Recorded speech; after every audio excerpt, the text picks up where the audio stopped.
Assalamualaikum warahmatullahi wabarakatuh. Perkenalkan, kami dari kelompok 4 yang beranggotakan saya Rosmana Bilatus Syafiqoh dan teman saya Siti Fatimah dan Suci Rahayuningsih.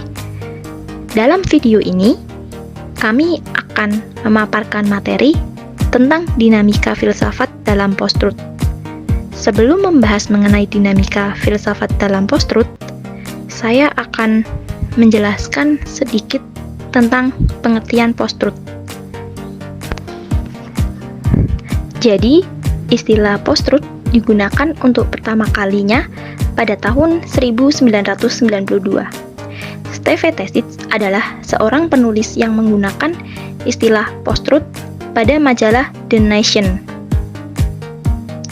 Tesich menceritakan kasus perang Teluk dan kasus Ran dengan menekankan bahwa sebagai manusia kita bebas dan mempunyai kebebasan dalam menentukan bahwa kita ingin hidup di dunia post-truth.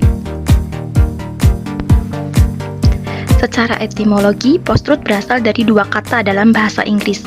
Kata post merupakan bentuk prefix dari kata after yang memiliki arti setelah atau pasca. Sedangkan kata truth adalah bentuk kata benda dari kata sifat true. Truth memiliki arti kualitas atau keadaan yang benar. Jika disatukan, post-truth memiliki arti pasca kebenaran. Kemudian disebut era post-truth atau era pasca kebenaran karena dalam rentang masa ini penggunaan akal yang melandasi kebenaran dan pengamatan fakta sebagai basis pengukuran objektivitas seakan-akan tak penting dalam mempengaruhi opini, pemikiran maupun perilaku publik. Menurut Kamus Oxford, post-truth diartikan sebagai istilah yang berhubungan dengan situasi di mana keyakinan dan perasaan pribadi lebih berpengaruh dalam pembentukan opini publik dibanding fakta-fakta yang objektif. Menurut Keyes, dalam Kapolkas, mengatakan bahwa post-truth adalah hilangnya batas antara kebohongan dan kebenaran. Dalam fenomena post-truth, kebenaran adalah soal penegasan. Berita bohong sekalipun dapat dipercaya oleh publik ketika dikatakan secara berulang kali. Lalu selanjutnya, peranan media sosial dalam post-truth. Media sosial kini memegang peranan penting dalam perkembangan arus informasi. Media sosial mematahkan pola komunikasi yang mulanya terhalang oleh jarak dan waktu menjadi pola komunikasi yang tanpa batas. Media sosial memberikan kemudahan untuk penggunanya dalam membagikan tautan, baik hanya sebatas berkomentar atau bahkan membagikan tulisan pribadi yang bertajuk berita tanpa informasi yang valid. Masyarakat yang mulanya berperan sebagai konsumen informasi, kini telah bergeser menjadi produsen sekaligus konsumen informasi. Media sosial memiliki pengaruh yang luar biasa dalam mengubah keadaan sosial masyarakat. Selain ditandai dengan merebaknya berita hoaks di media sosial, era post-truth juga ditandai dengan kebimbangan media dan jurnalisme, khususnya dalam menghadapi pernyataan-pernyataan bohong dari para politisi.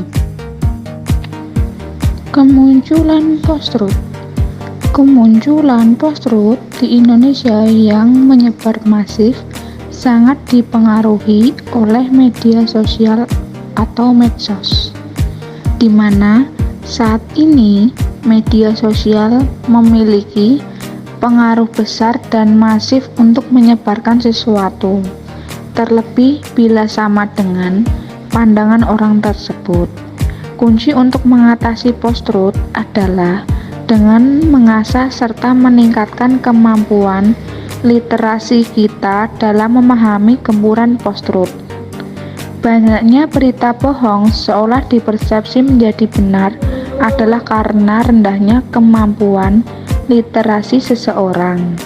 Padahal ada banyak cara dapat dilakukan untuk menggali kebenaran terlebih di era digital seperti saat ini. Baik, yang selanjutnya mengenai akibat dari kemunculan post-truth. Akibat dari post-truth yang berkembang menjadi sebuah paradigma di dalam acara seseorang membangun opini di tengah masyarakat.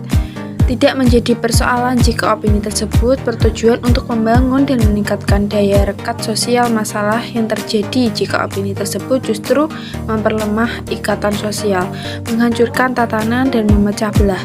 Itulah sebabnya post-truth di dalam kerangka pembentukan opini publik yang kemudian disosialisasikan melalui media digital, menjadi alat kepentingan yang sangat efektif untuk memenuhi tujuan penggunaannya. Kehidupan di era post-truth. Kehidupan di era post-truth menempatkan kebenaran menjadi barang-barang yang dianiaya dengan brutal setiap individu, merobek-robek substansi kebenaran. Maka kehidupan semakin sinis, alih-alih kebenaran yang diperoleh mereka malah menghancurkan kebenaran. Benar dan semakin relevan yang dikatakan oleh Hans Georg Gadamer bahwa kebanyakan manusia tidak berjumpa dengan kebenaran. Jika hidupnya baik, jangan berbangga dulu karena jangan-jangan kebenaran sesungguhnya menemukan dirinya. Kaitan post-truth dengan kebenaran pengetahuan. Sejarah dengan filosofi dan kebenaran yang dikampungnya di tangan para pendidikan. Sejarah menjadi senjata efektif untuk meredam gejolak sosial, psikologi dalam kehidupan manusia modern. Aspek filosofi dan nilai-nilai yang dikandungnya bisa memberikan keseimbangan bagi kehidupan. Terlebih lagi dalam era post-truth, karena hukum pertama sejarah adalah takut mengatakan kebohongan. Hukum berikutnya adalah tidak takut mengatakan kebenaran. Dengan demikian, sejarah memiliki landasan kokoh untuk berhadapan dengan realitas kebohongan yang menyebar dan disebar dengan masif di era post-truth ini. Nilainya memberikan jaminan bahwa perbuatan benar dan baik harus diperlihatkan untuk menjadi pedoman bagi generasi masa depan. Maka segala bentuk kedangkalan berpikir, keserakahan, dan kesombongan sikap, serta perbuatan negatif yang merusak kehidupan dapat diredam melalui penyelenggaraan pendidikan sejarah yang bermakna dan berkemajuan. Banyak negara mengalami kegagalan dalam melakukan proses pembangunan dan modernisasi yang diakibatkan antara lain oleh perkembangan ilmu pengetahuan dan teknologi informasi dengan segala turunannya, dengan kompleksitas yang tinggi, gagal dipahami oleh masyarakat dan pemerintahan di berbagai negara. Inilah paradoks dari globalisasi yang tidak terhindarkan dalam tatanan kehidupan dunia. Baik, yang selanjutnya kita akan membahas mengenai kebenaran di era post-truth dalam bidang pengetahuan. Ilmu dan pengetahuan yang mapan mampu menghadapi tantangan yang serius, walaupun dunia memang menuntut ilmu dan pengetahuan untuk selalu dikritisi. Akan tetapi ada metode kerja ilmuwan untuk melakukan kritik terhadapnya. Nah, di era post-truth ini sesuatu menjadi cair, bergerak cepat dan liar, dan sulit untuk dikendalikan. Kebenaran telah diintervensi oleh massa dalam jumlah yang tak terhingga. Situasi mirip dengan pusaran lumpur yang hidup menghisap siapa saja yang ada di dekatnya. Kemudian kehidupan di era post-truth ini menempatkan kebenaran menjadi barang yang dianiaya dengan brutal. Setiap individu merobek-robek substansi kebenaran, maka kehidupan akan semakin sinis. Alih-alih kebenaran yang diperoleh mereka malah menghancurkan kebenaran tersebut. Benar dan semakin relevan yang telah dikatakan oleh Hans Georg Gadamer bahwa kebanyakan manusia tidak akan pernah berjumpa dengan kebenaran. Kemudian jika hidupnya baik, jangan berbangga dulu, karena jangan-jangan kebenaran yang sesungguhnya menemukan dirinya. Sungguh sangat beruntung manusia semacam itu karena kemurahan Allah sebagai Tuhan yang telah mempertemukan dengan kebenaran. Yang selanjutnya mengenai peran filsafat terhadap post-truth. Di era post-truth ini, akibat kemajuan teknologi informasi yang berlangsung dengan sedemikian masif, intens, dan luar biasa, mampu membuat setiap individu dengan bebas dan mudah menyebarkan informasi dan berkata-kata dalam media sosial. Era pasca kebenaran telah meruntuhkan standar kebenaran yang ada. Misalnya, seseorang bisa ceramah mengenai agama karena mengambil status dari orang lain.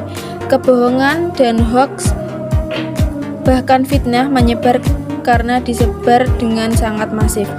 Untuk menggambarkan situasi ini, ada pepatah yang populer di dunia maya, yaitu hoax dibuat oleh orang pintar yang jahat dan disebarkan oleh orang baik yang bodoh.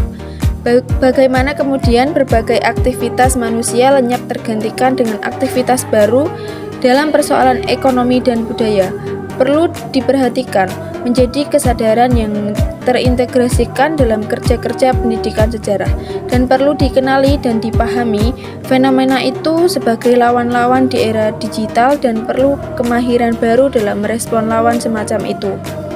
Tidak ada yang bergelut dalam kubangan yang sama dan berlama-lama di sana, karena hal itu tidak lain hanya akan membuat masyarakat bahkan diri sendiri sebagai pendidik sejarah semakin tertinggal. Bahasan yang terakhir yaitu mengenai peranan filsafat. Sudah kita ketahui bahwa filsafat merupakan pijakan atau landasan berpikir manusia dalam dunia akademik sebagai sebuah penalaran akal dalam mencari dan mendalami sebuah ilmu pengetahuan. Adapun tujuan dari filsafat ialah untuk memperoleh kebenaran yang sifatnya dasar dan menyeluruh dalam sistem yang konseptual. Filsafat yang memiliki pemikiran kritis dapat menjadi acuan dalam berpikir di era post-truth ini. Konsep filsafat bisa dijadikan sebagai sebuah metode berpikir kritis dan mandiri. Hal ini sesuai dengan tantangan dan perubahan zaman saat ini yang hanya dapat dihadapi dengan kreatif oleh pribadi mandiri, kritis, dan terbuka untuk peluang-peluang baru. Konsep filsafat ini akan dapat memberikan kontribusi yang sangat berarti bagi kehidupan. Filsafat memiliki pemikiran yang kritis yang dapat digunakan untuk mencari kebenaran di era post-truth ini. Apalagi sekarang ini banyak dari sebagian masyarakat yang berbicara semena-mena dengan adanya perkembangan teknologi, sehingga mudah menyebar dan bisa saja mudah memicu gejolak ketegangan. Maka dari itu, sudah seharusnya etika kebaikan dihidupkan kembali, ditanamkan sejak usia dini. Tujuannya agar karakter masyarakat mampu mengendalikan keseimbangan diri, yang nantinya keharmonisan kehidupan masyarakat terbangun dari keluarga, kelompok, dan mengimbas terhadap masyarakat bangsa mencapai dunia, yang telah terangkai dengan jaringan komunikasi digital. Demikian dari kelompok kami, jika ada yang ingin ditanyakan, dan kami memohon maaf apabila masih ada banyak kekurangan. Terima kasih. Wassalamualaikum warahmatullahi wabarakatuh.